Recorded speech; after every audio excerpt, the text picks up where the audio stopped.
And the first trucks of humanitarian aid are now moving into Gaza through a temporary pier built by the U.S. military. The initial deliveries of aid include food, bars, therapeutic food, and hygiene kits. ABC's Matt Gutman is live in Tel Aviv with the latest. Matt, Israeli and UN sources say today is just a beta test. So what does that mean exactly? How much aid is coming in? And what do you think we can expect in the coming days and weeks? Diane, UN officials told me that today, maybe tomorrow, is going to be a little bit messy because they're still working out the kinks. This is incredibly complex. The U.S. military is involved. The UN is involved. Israelis are involved.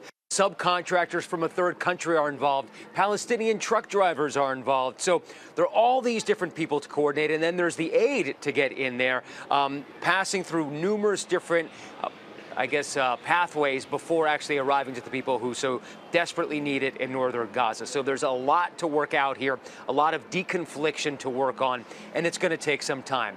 The good news for the Pentagon is that they managed to get this done on time despite a lot of hiccups, including the weather, which was problematic at some point. So they got it done. The question is, can they keep that aid flowing? And that remains open. Over the next couple of days, they're going to know whether they can get more in. They hope to be able to funnel about 100 to 150 trucks a day through that one pier, but that's not enough for all of Gaza. Food and aid from the land borders also has to come in via Israel or Egypt, Diane.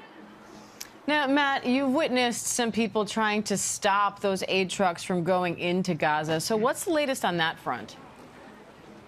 It's been pretty much every day that Israeli protesters have tried to block these aid trucks. Sometimes they've ransacked them, looted them, anything to try to slow the aid going into Gaza. These people claim that the aid is going directly to Hamas. Obviously, some of it might. No way to confirm much of that.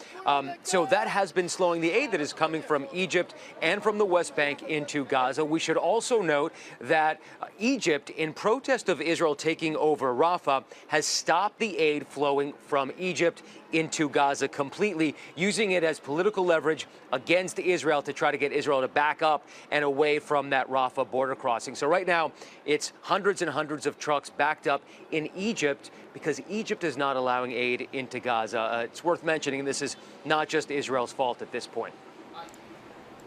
All right, Matt Gutman in Tel Aviv, thank you.